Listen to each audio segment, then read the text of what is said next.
छोट हो जाला जब तो हार में से जावेला।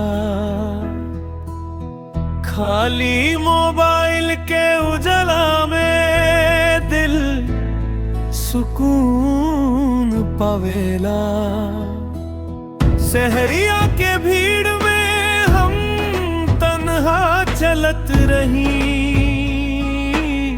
तो हार ना स्क्रीन पर देख सब गम भूलत रही।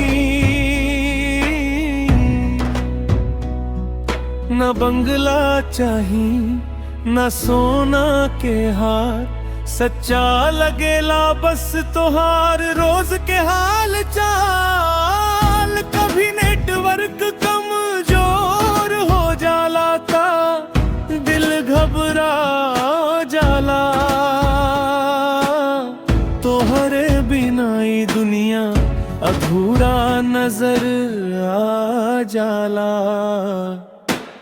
मोबाइल के लाइट में प्यार गई, आँख से आंसू दिल से इकरार हो गई। छोट छोट बात में खुशी मिल जाला, तोहरे नाम से हर दिन खास हो जाला।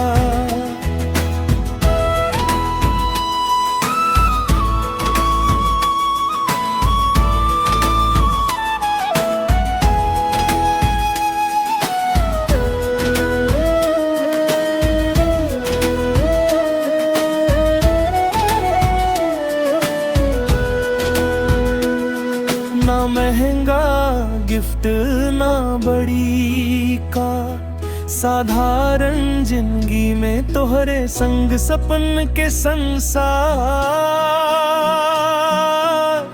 चाय के कप आ लंबा लंबा बात, तोहार आवाज सुनते थकन भाग जाला रात।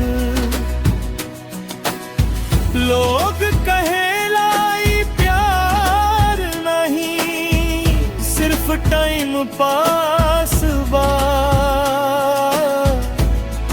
उन्हें का पता ई दिल के सच्चा